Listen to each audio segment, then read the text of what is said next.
Assalamualaikum warahmatullahi wabarakatuh.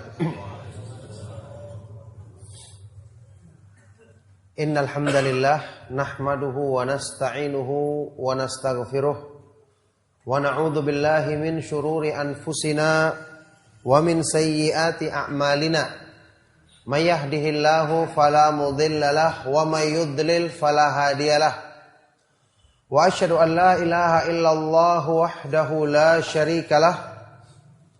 Wa asyhadu anna Muhammadan abduhu wa rasuluh. Ya ayyuhalladzina amanu taqullaha haqqa tuqatih wa la tamutunna illa wa antum muslimun.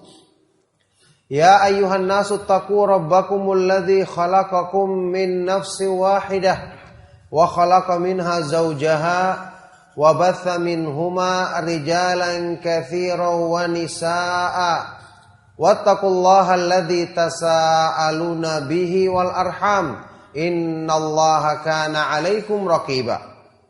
Ya ayyuhalladzina amanu taqullaha wa qulu qawlan sadida yuslih lakum a'malakum wa yaghfir lakum dhunubakum wa may yuti'illaha wa rasulahu faqad faza fawzan 'azima.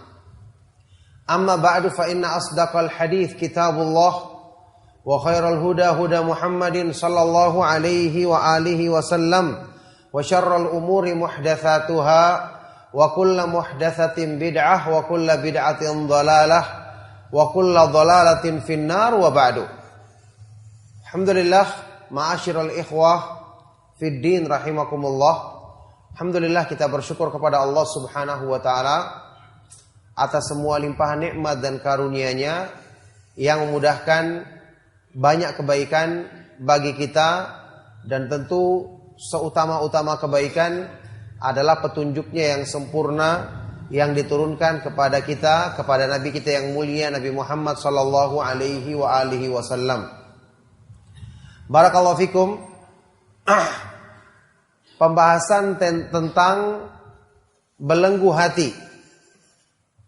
Sebab-sebab yang menjadikan hati tertutup adalah pembahasan yang tentu sering diulang dan memang harus selalu dibahas karena ini menyangkut inti kebaikan dalam diri kita.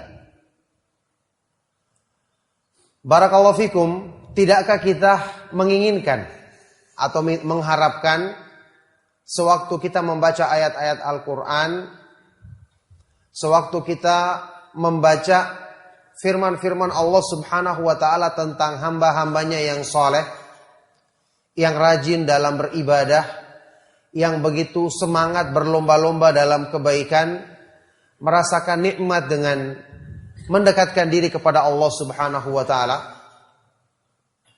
Tadi kita baca di dalam surat As-Sajdah tentang hamba-hamba Allah yang soleh. Tatajafa junubuhum anil madaji'i yad'una rabbahum khawfan wa tama'a wa mimma razaqnahum yunfikun. Lambung mereka jauh dari tempat tidurnya. Mereka rajin bangun di malam hari untuk bermunajat, beribadah kepada Allah di saat kebanyakan manusia sedang menikmati tidurnya, sedang beristirahat. Lambung mereka jauh dari tempat tidurnya. Mereka selalu berdoa kepada Allah dalam keadaan takut dan berharap. Dan mereka selalu menginfakkan sebagian dari harta yang Allah berikan kepada mereka. Di ayat yang lain Allah Subhanahu wa ta'ala berfirman tentang para nabi dan para rasul alaihi mussalatu wassalam. Innahum kanu yusari'una fil khairati wa yad'unana raghaban wa rahaban wa kanu lana khashi'in. Mereka adalah orang-orang yang selalu bersegera berlomba-lomba melakukan kebaikan, dan mereka selalu berdoa kepada kami, kepada Allah dalam keadaan takut dan berharap, serta mereka adalah orang-orang yang selalu khusyuk, selalu tunduk, selalu khusyuk dalam ibadahnya. Tentu kita semua ingin. Bahkan kita pun, atau tidak jarang di antara kita yang sudah mencoba mencoba untuk rajin melaksanakan ibadah, mencoba untuk rajin membaca Al-Quran, rajin berzikir kepada Allah Subhanahu wa Ta'ala, rajin berinfak. Akan tetapi, tentu sering timbul pertanyaan dalam diri kita, sering muncul dalam perasaan kita. Kenapa saya belum bisa melaksanakan ibadah, semangat dan rajin bahkan berlomba-lomba seperti yang mereka lakukan? Ini permasalahannya. Orang yang telah mengenal agama, telah membaca Al-Quran, apalagi belajar, menuntut ilmu, tentu dia faham tentang keutamaan amalan-amalan soleh, keutamaan selalu istiqomah di dalam kebaikan, keutamaan untuk selalu mengerjakan amal-amal ibadah.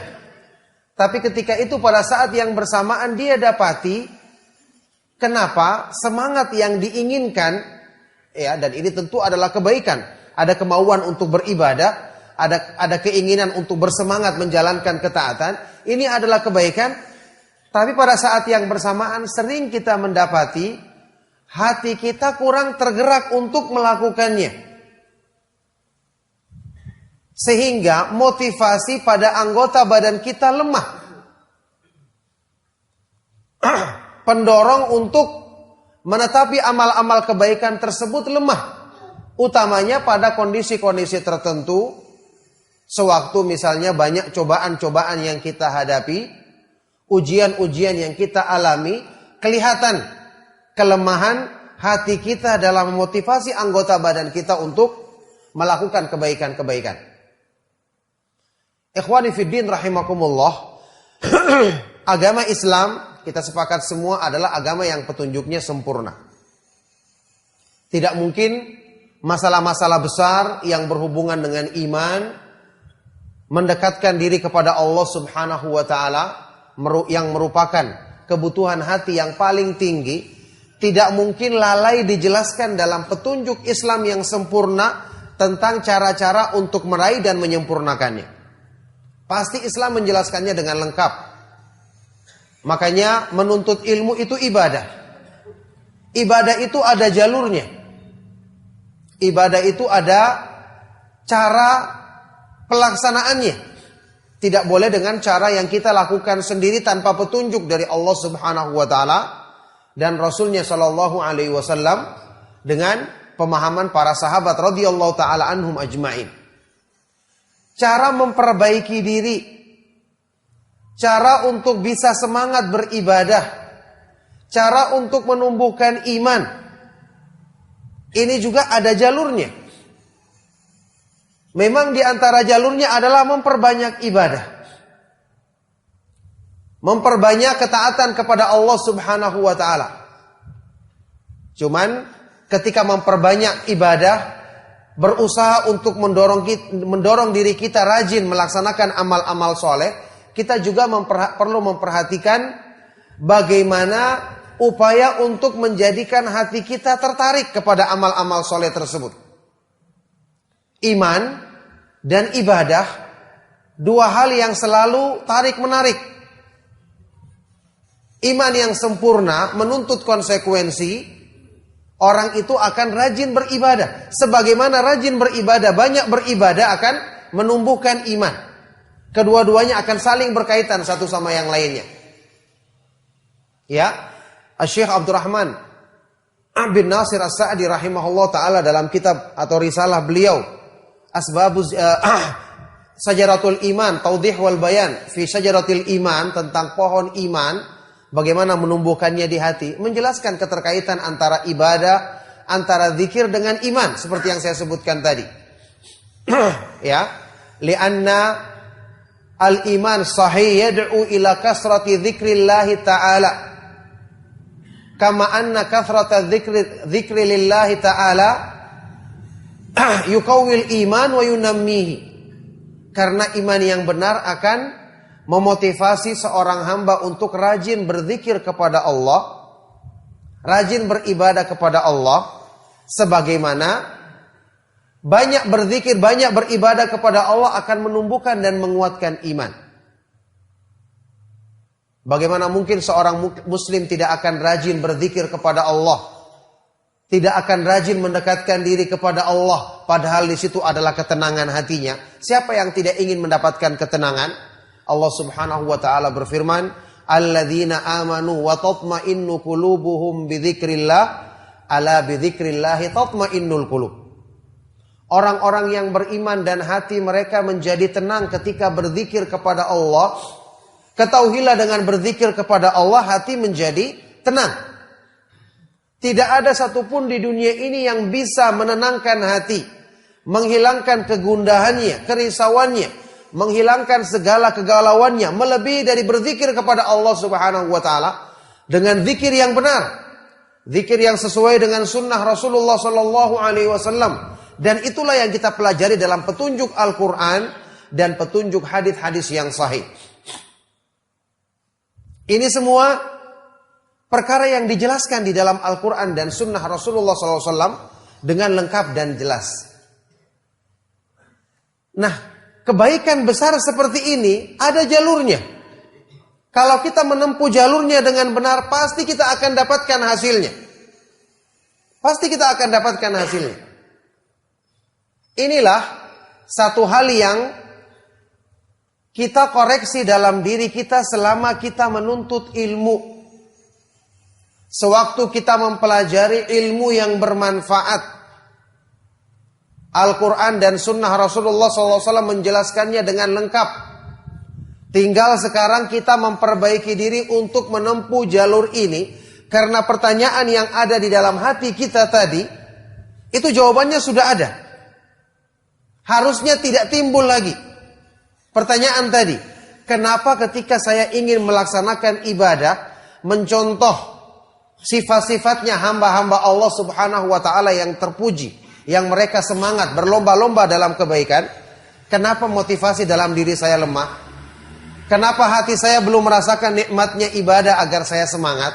Ini pertanyaan tentu harus ada jawabannya, dan sudah ada jawabannya. Al-Quran tidak akan mungkin luput menjelaskan tentang bagaimana cara memotivasi diri kita untuk semangat dalam beribadah. Berarti tidak lain kita yang kurang dalam mengamalkan sebab tersebut. Kita yang tidak benar atau perlu diluruskan dalam metode kita belajar dan metode kita dalam mengamalkan agama. Ini keadaan yang perlu diperhatikan. Menghilangkan belenggu hati dan upaya untuk meluruskan hati. Mulai dari ikhlas, cinta, takut, berharap, tawakal kepada Allah. Menyandarkan diri kepada Allah. Ini adalah amalan hati yang ternyata inilah yang mempengaruhi ibadah kita. Inilah yang menjadikan ibadah yang kita lakukan. Salat, zikir, ibadah-ibadah seperti membaca Al-Quran, berdoa kepada Allah, dan ibadah-ibadah yang lain. Ini yang akan menjadikan ibadah tersebut nikmat. Kalau kita renungkan dengan hati kita.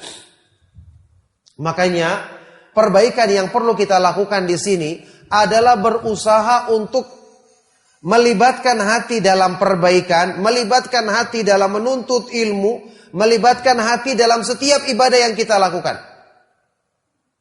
Al-Quran diturunkan untuk mengobati penyakit hati.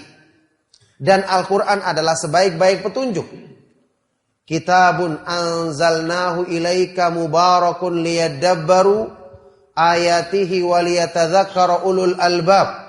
Kitab Al-Quran yang kami turunkan kepadamu wahai Rasulullah, supaya manusia merenungkan isinya, merenungkan dengan hatinya, memahami kandungan maknanya, dan agar orang-orang yang berakal bisa mengambil pelajaran.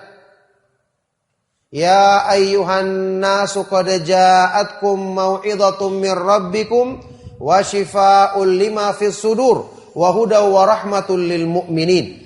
Wahai orang-orang yang beriman, sungguh telah datang kepadamu sebaik-baik nasihat dalam Al-Quran dari Allah Subhanahu wa ta'ala, dan obat bagi penyakit hatimu, serta petunjuk dan rahmat bagi orang-orang yang beriman. Coba lihat orang-orang munafik di zamannya Rasulullah Sallallahu Alaihi Wasallam. Apa kurangnya mereka? Mereka mendengarkan wahyu turun dan dibacakan oleh Rasulullah SAW di hadapan para sahabat. Mereka juga hadir. Mereka bertemu dengan Rasulullah SAW, menyaksikan indahnya akhlak beliau. Bahkan mereka mendapatkan perlakuan yang sangat baik dari Nabi SAW. Petunjuk Nabi SAW yang merupakan sebaik-baik petunjuk. Dakwah yang beliau sampaikan yang merupakan sebaik-baik doa. Ketika Nabi SAW berdoa untuk kebaikan umatnya, yang pertama kali mendapatkannya adalah tentu umat yang hadir di zaman beliau pada saat itu, yakni para sahabat radhiyallahu taala anhum ajmain. Mestinya orang-orang munafik ini juga dapat. Tapi kenapa mereka menjadi orang-orang yang celaka? Orang-orang yang tidak mendapatkan kebaikan? Karena hati mereka tertutup dan tidak mau mereka berusaha membukanya. Dan Allah Subhanahu wa taala telah menetapkan kecelakaan yang terbesar bagi mereka, yaitu tertutupnya hati mereka sehingga sebaik-baik nasihat pun tidak bisa masuk. Allah Subhanahu wa taala berfirman tentang orang-orang munafik bagaimana? Afala yatadabbarunal Qur'ana am ala qulubin aqfaluha. Apakah mereka tidak merenungkan Al-Qur'an? Atau memang hati-hati mereka yang telah tertutup?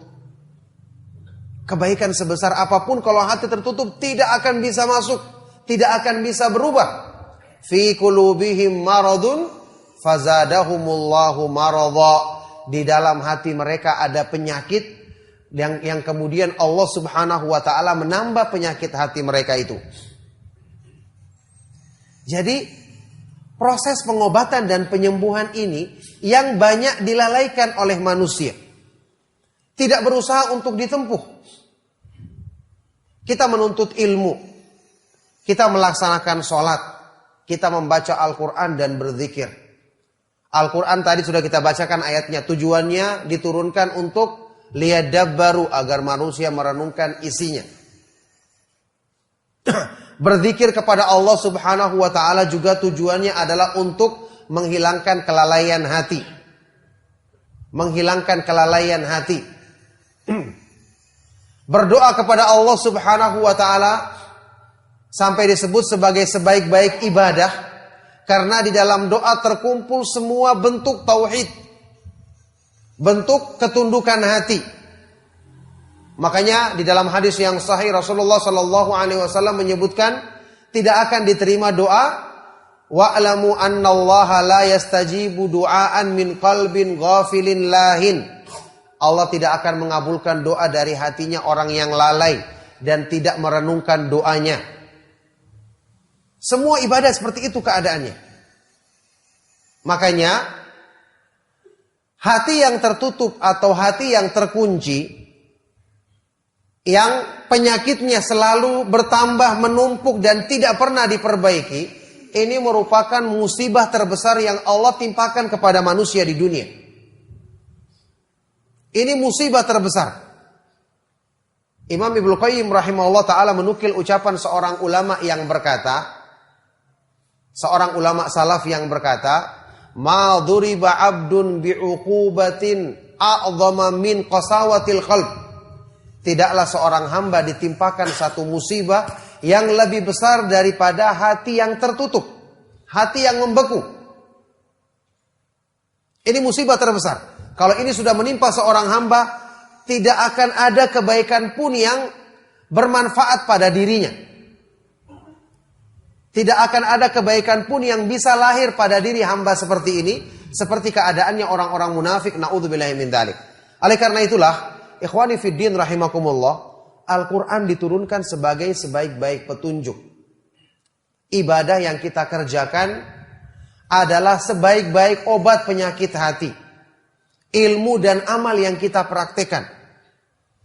Ilmu yang bermanfaat, seperti yang disebutkan definisinya oleh Imam Ibnu Rajab, dan ini sudah kita sering ulang-ulang. Huwa ma basyaral qulub. Ilmu yang bermanfaat adalah yang menyentuh dan merasuk ke dalam hati. Fayujibulaha, yang kemudian melahirkan di hati perasaan tenang ketika dekat kepada Allah. Perasaan takut dan tunduk kepada Allah, merendahkan diri di hadapan Allah. Ini ilmu yang bermanfaat. Jadi, apa yang kita pelajari tidak kurang. Seorang muslim yang telah membaca Al-Quran, dan sudah berapa kali kita menghatamkan Al-Quran, utamanya di bulan Ramadan, sering kita menghatamkan Al-Quran. Bahkan di hari-hari yang lain. 30 juz telah kita baca. Berarti semua petunjuk Allah sudah lengkap. Iya kan? Sudah semua kita baca. Terus apa yang kurang? Kenapa pada prakteknya kita belum merasakan sempurnanya petunjuk Allah pada diri kita? Ya jelas, orang yang sempurna petunjuk Allah Subhanahu wa ta'ala pada dirinya, seperti sifat-sifat hamba Allah yang disebutkan dalam ayat-ayat Al-Quran tadi. Nah, kalau kita sudah baca semua petunjuknya seperti yang mereka baca. Dulu para sahabat radhiyallahu ta'ala anhum ajma'in, orang-orang yang soleh, mereka baca petunjuk Allah dengan sempurna. Kita pun juga baca. Kan tidak ada yang tersembunyi. Tidak ada yang tertinggal dari perkara-perkara Islam. Semuanya jelas sampai kepada kita. Sampai-sampai Rasulullah SAW, antum semua tahu. Dalam hadis sahih riwayat Imam Ahmad dan yang lainnya bersabda, laqad taraktukum ala mithlil baydha lailuha kanahariyah. Sungguh aku telah tinggalkan kalian di atas petunjuk yang putih bersih terang benderang, malamnya seperti siangnya. Petunjuk ini yang mereka baca, kita baca sekarang. Kita pelajari sekarang buku-buku akidah. Kita pelajari sekarang buku-buku yang berisi manhaj, metode pemahaman Ahlus Sunnah wal Jamaah. Kita belajar sekarang kitab-kitab tafsir nukil dari para sahabat. Subhanallah, petunjuk sampai kepada kita dengan sempurna. Tinggal kita berusaha mempelajarinya. Tapi kenapa tidak ada yang tertinggal dari petunjuk tersebut dalam praktek dan pengamalan kita ketika menjalankan ibadah sehari-hari? Inilah tipu daya syaitan. Berhasil diterapkan kepada banyak manusia, yaitu mengesankan pada diri manusia bahwa dia cukup dengan beramal pada zahirnya, tapi tidak menjadikan amal tersebut merasuk dalam hatinya. Tidak menjadikan ilmu memperbaiki hatinya. Kenapa? Ketika dia belajar, dia tidak merenungkan ilmu. Sederhana, setelah dia belajar, dia tidak murojaah ilmu. Agama Islam diturunkan dengan mudah, karena Allah Subhanahu wa ta'ala yang memudahkannya. Walaqad yassarnal Qur'ana lidzikri fahal mim muddakir. Sungguh telah kami mudahkan Al-Quran sebagai peringatan. Apakah ada orang yang mau mengambil pelajaran darinya? Yuridullahu bikumul yusra wa la yuridu bikum al-usra. Allah menghendaki kemudahan bagimu dan dia tidak menghendaki kesulitan. Terus permasalahannya di mana? Dari dulu kita beribadah, kita melaksanakan sholat. Sampai saat ini sholat kita masih begitu-begitu saja. Belum menjadikan kita ketika melaksanakan sholat merasa beristirahat di dalamnya, sebagaimana yang disebutkan dalam sunnah Rasulullah SAW.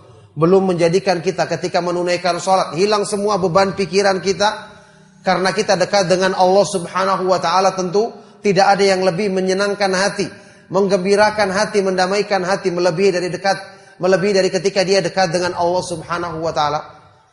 Ingat, tidak ada yang susah, karena agama dimudahkan. Petunjuknya pun alhamdulillah sekarang kita pelajari karena kita mengenal manhaj salaf. Al-Quran kita baca, tafsirnya juga dinukilkan. Hadis-hadis yang sahih disebutkan, pemahaman para ulama dijelaskan di hadapan kita. Berarti tinggal kembali kepada kita. Media dalam diri kita untuk bisa memanfaatkan ilmu, yaitu hati, harus dibuka, harus disiapkan untuk menampung ilmu. Karena ilmu yang bermanfaat itu akan bisa diterima manusia kalau dia punya media hati yang benar. Inna fi dzalika ladzikra liman kana lahu qalbun au alqa sam'a wa huwa syahid. Inilah cara untuk mendapatkan manfaat daripada ilmu. Sesungguhnya di dalam Al-Quran terdapat peringatan dan petunjuk sebaik-baik pelajaran. Bagi siapa? Bagi orang yang punya hati. Caranya mudah. Setelah tentu saja memohon pertolongan kepada Allah Subhanahu wa ta'ala. Mulai sekarang waktu kita belajar, hadirkan hati. Ketika Anda mendengarkan nasihat, hati tersentuh dengan nasihat, Ini pertanda ilmu sedang berusaha masuk ke dalam hati kita. Ya, hati yang tadinya tertutup akan terbuka dengan ilmu. Hati yang tadinya kotor akan dibersihkan dengan ilmu. Kita ingat selalu perumpamaan yang disebutkan dalam Al-Quran, yang disebutkan dalam hadis-hadis yang sahih tentang wahyu. Ketika membersihkan hati bagaimana, seperti air hujan yang turun ke muka bumi. Rasulullah SAW bersabda, Inna mathala ma ba'athani Allahu bihi minal huda wal ilmi kamathali ghaithin asaba ardhan. Sesungguhnya perumpamaan dari petunjuk yang aku bawa dari sisi Allah Subhanahu wa taala, ilmu dan petunjuk yang aku bawa dari sisi Allah, seperti hujan yang diturunkan di muka bumi. Kalau hujan telah turun di permukaan bumi, yang gersang jadi hidup, yang tadinya tidak tumbuh akan menjadi subur. Ini perumpamaannya. Waktu kita belajar, hati kita disentuh. Sentuhan ini perlu ditambah dengan kita murojaah setelah kita pulang. Kita praktekkan dalam kehidupan kita. Ya, waktu kita misalnya membaca Al-Quran, ini adalah sebaik-baik ilmu, sebaik-baik petunjuk. Jangan lupa hadirkan hati. Biar sedikit yang dibaca ayat Al-Quran, tapi kalau hati tersentuh itu lebih besar pengaruhnya, lebih besar manfaatnya, dan lebih memperbaiki diri kita, serta menjadikan petunjuk Al-Quran yang sempurna serta pengobatannya menyentuh hati. Akan baik hati kita. Kita baca pertama kali Al-Quran sedikit, baca kedua kali kita renungkan artinya, kita resapi maknanya. Perbaikan. Kalau terus perbaikan, ya lama-kelamaan tipu daya syaitan akan runtuh. Inilah bacaan Al-Quran yang terbaik. Ketika menafsirkan firman Allah Subhanahu wa ta'ala dalam Al-Quran, alladzina atainahumul kitaba yatlunahu haqqa tilawatihi ulaika yu'minuna bih. Orang-orang yang kami turunkan kepada mereka Alkitab, yang kemudian mereka membacanya, mentilawahnya dengan sebenar-benar tilawah. Ibnu Qayyim rahimahullah ta'ala berkata, wa tilawatul Qur'ani tatanawalu tilawata lafdhihi wa ma'nahu, wa tilawatul ma'na afdalu min mujarradi tilawatil lafdhi, wa ahluha hum ahlullah. Mentilawah Al-Quran itu meliputi mentilawah lafaz dan mentilawah, tilawah artinya membaca lafaznya, tilawah makna artinya merenungkan isinya. Dan mentilawah makna ini lebih utama daripada sekedar membaca lafaznya. Dan orang yang melakukan ini dialah yang merupakan ahlullah, yang disebutkan dalam hadis yang sahih. Ahlul Quran, ahlullahi wa khassatuhu. Ahlinya Al-Quran adalah orang yang istimewa dan diutamakan, dimuliakan di sisi Allah. Ahlullah, ahlinya Allah mereka. Inilah orang yang membaca Al-Quran dan merenungkan isinya. Makanya orang yang menjadi ahlul Quran tidak mesti orang yang menghafal Al-Quran. Meskipun itu lebih baik, lebih utama. Tapi yang paling utama kriterianya adalah dia ketika membaca Al-Quran mengambil manfaat untuk perbaikan dirinya. Makanya dia merenungkan. Al-Quran itu petunjuknya meskipun kita baca ringkas, kalau kita renungkan, kita akan dapatkan keutamaan perbaikan diri kita. Dan itulah jalur perbaikan diri yang benar. Kita baca sedikit, kita renungkan isinya, kita hayati maknanya. Untuk perbaikan syubhat dalam diri kita atau syahwat yang banyak menguasai hati kita. Baca lagi yang kedua, Al-Quran seperti itu. Begitu nanti kita berzikir, alangkah banyaknya zikir yang kita lalui dalam kehidupan sehari-hari. Belum zikir pagi dan sore, zikir setelah selesai sholat, zikir masuk rumah, keluar rumah, sebelum tidur, sebelum makan. Subhanallah, setiap hari kita dipenuhi dengan zikir. Apa tujuannya zikir disyariatkan? Supaya untuk menghilangkan kelalaian hati. Supaya untuk menjadikan hati ini tidak dikuasai oleh nafsu dan tipu daya syaitan. Setiap kita berzikir, kita memuji Allah. Coba renungkan makna zikir tersebut. Hadirkan hati kita. Perbaikan lagi dengan zikir. Kata Imam Ibnu Qayyim rahimahullah ta'ala, afdalu dzikri wa anfa'uhu ma wafaqa fihi al-qalbul lisan. Seutama-utama zikir dan zikir yang paling bermanfaat adalah yang bersesuaian dengan ucapan lisan dan perenungan hati. Wa kana minal adhkarin nabawiyah, yang itu bersumber dari hadis yang sahih. Zikir dari sunnah Nabi SAW. Wa syahida dzakiru ma'anihi wa maqasidahu, disertai dengan persaksian dari orang yang mengucapkan zikir ini akan makna dan maksud atau tujuan dari zikir tersebut. Kita berzikir lagi, renungkan seperti itu. Kita melaksanakan sholat. Tadi doa sudah kita sebutkan, doa Allah tidak akan terima dari hatinya orang yang lalai. Kita mengamalkan sholat, setiap gerakan sholat kita renungkan, karena di situ ada sifat atau sikap merendahkan diri di hadapan Allah. Di dalam sholat kita membaca Al-Quran, kita berzikir untuk mengagungkan, memuji kebesaran Allah Subhanahu wa Ta'ala. Subhanallah, kalau sholat yang kita lakukan seperti ini, berapa banyak perbaikan hati yang kita dapatkan untuk dalam setiap ibadah yang kita lakukan. Untuk setelah itu kebaikan-kebaikan yang menumbuhkan iman akan mudah masuk ke dalam hati kita.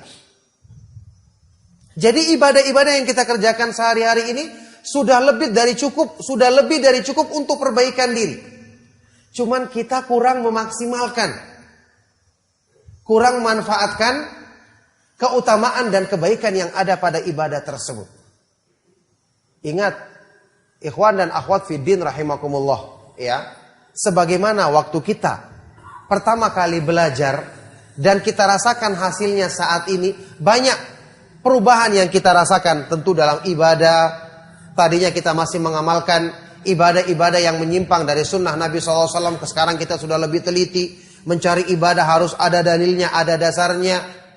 Tadinya bahkan kita belum semangat mengerjakan kebaikan-kebaikan yang banyak kita tinggalkan selama ini. Sekarang kita sudah lebih bersemangat. Tapi ingat, tipu daya syaitan tidak berhenti sampai di situ. Syaitan akan selalu berusaha memasukkan keburukan-keburukan dengan menyerang hati manusia. Makanya ayat Al-Quran menegaskan, dan hadis-hadis yang sahih juga menegaskan, ini sebagai bentuk wujud sempurnanya petunjuk Allah Subhanahu wa Ta'ala dan Rasulnya ketika memberikan peringatan kepada manusia. Ayat Al-Quran dan sunnah Rasulullah SAW menegaskan bahwa takwa yang hakiki adalah takwa hati. Dzalika wa may yu'azzim sya'airallahi fa innaha min taqwal qulub.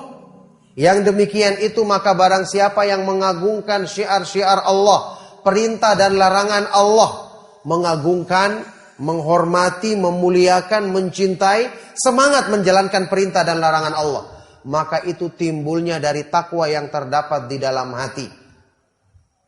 Itulah makna sabda Rasulullah SAW dalam hadis sahih riwayat Muslim yang terkenal, at-taqwa hahuna, takwa itu terletak di sini, sambil beliau menunjuk ke dalam dada 3 kali.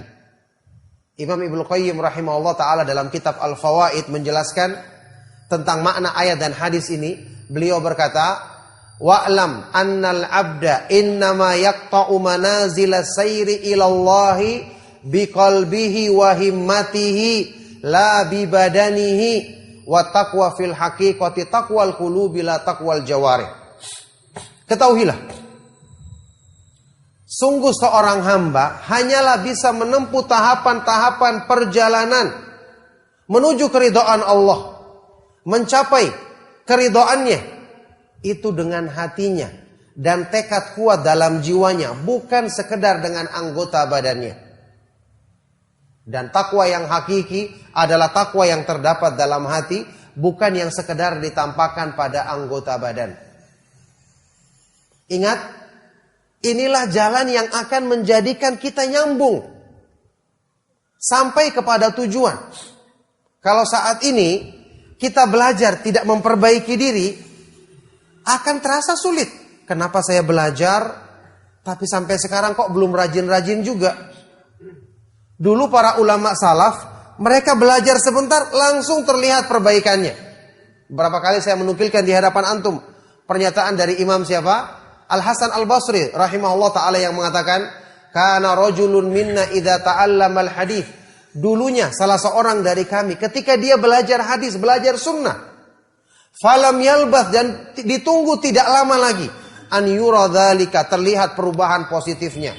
fi takhasyu'ihi dalam meningkatkan khusyuknya, fi samtihi merubah tingkah lakunya, ya, fi basarihi pandangan matanya, ucapan lisannya, perbuatan baik pada semua anggota badannya. Kenapa mereka bisa berhasil? Kenapa hasil tersebut belum terwujud pada diri kita? Padahal kita juga belajar sunnah. Dan apa yang kurang dari petunjuk sunnah yang sampai kepada kita? Bukankah telah kita ketahui jaminan bahwa Al-Quran dan sunnah akan selalu sampai kepada umat ini sampai di akhir zaman karena Allah yang menjaga kemurniannya? Berarti saya katakan di sini tipu daya syaitan menghalangi manusia dengan menutupi hatinya, menjadikan hawa nafsu mendominasi hati. Ini yang saya katakan tadi, belenggu hati karena hawa nafsu. Dua hal yang menjadi inti belenggu hati. Pertama, hati yang lalai dari mengingat Allah, tidak mengenal Allah. Disebabkan dia tidak mengenal kemahaindahan nama-nama Allah, kesempurnaan sifat-sifatnya. Disebabkan ketika dia beribadah, dia lalai. Hatinya dilalaikan dari merenungkan makna ibadah. Yang kedua, hawa nafsu yang diperturutkan. Ini dua kesimpulan belenggu hati.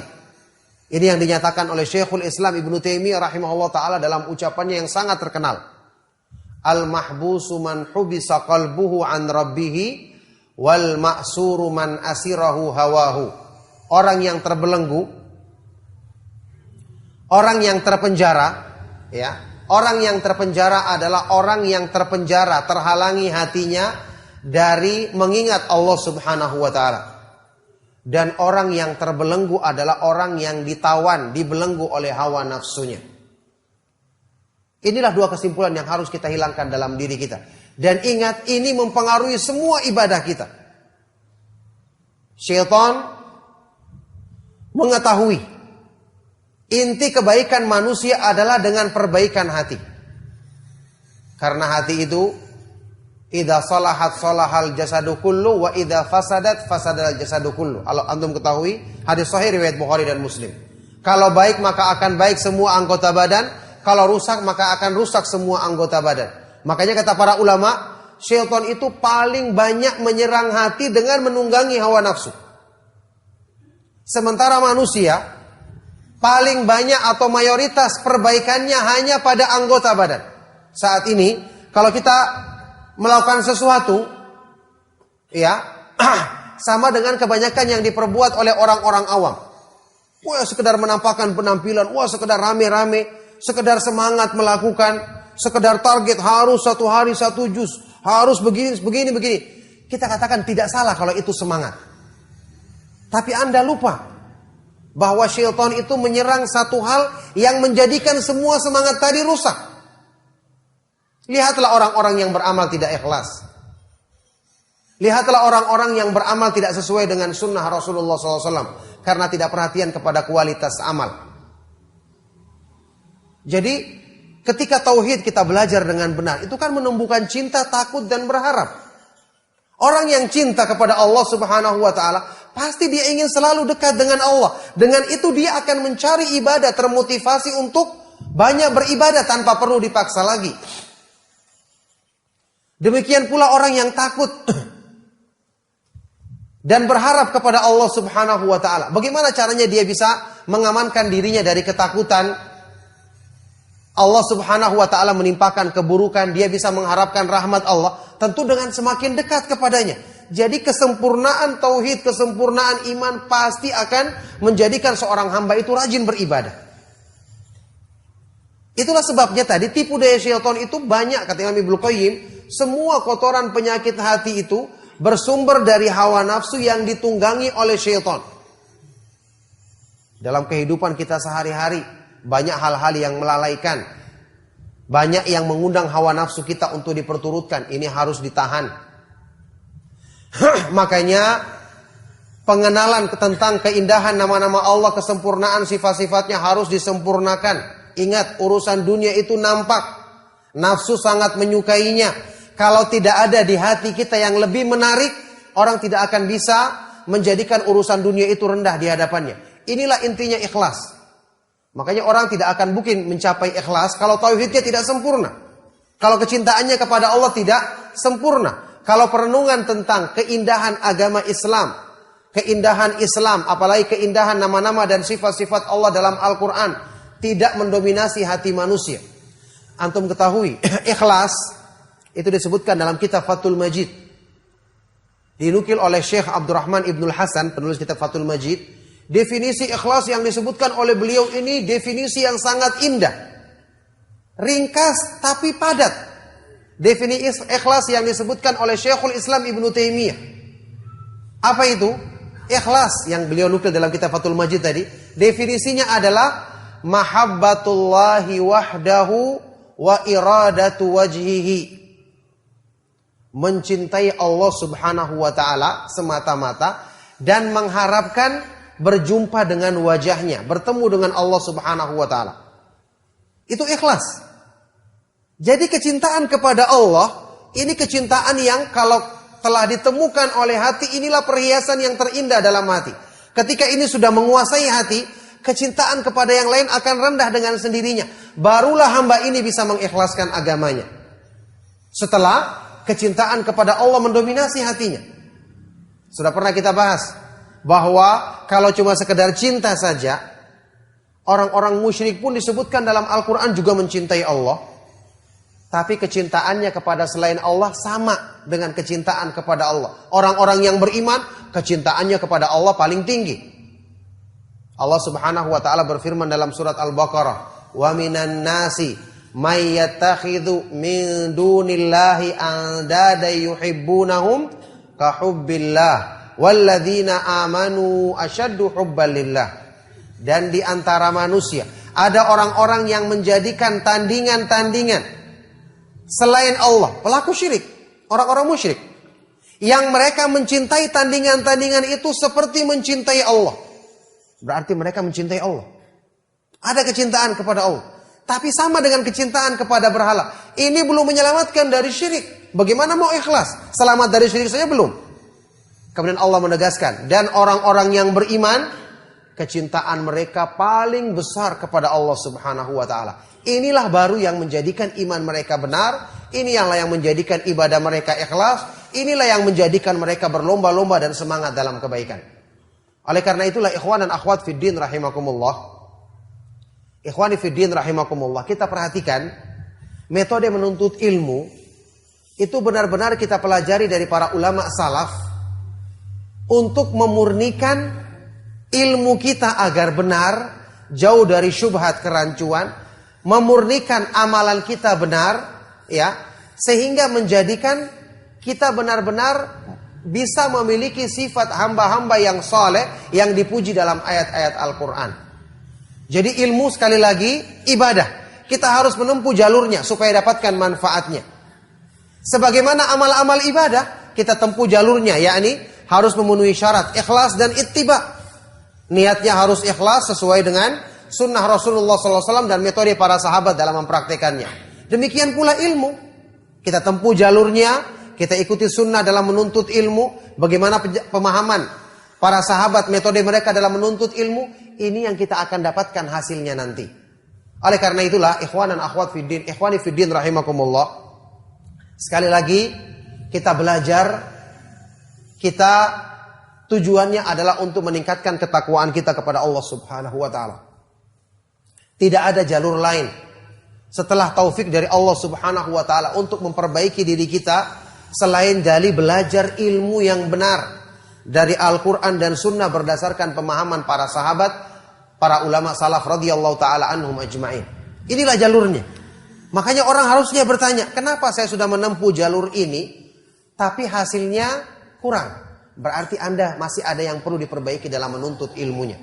Yang masih ada yang perlu diluruskan dalam metode penuntut ilmu yang kita tempuh selama ini. Semoga Allah subhanahu wa ta'ala memudahkan kita kebaikan dalam ilmu dan amal. Senantiasa menjadikan kita istiqamah di atas Islam, di atas iman, di atas sunnah Rasulullah SAW sampai di akhir hayat kita.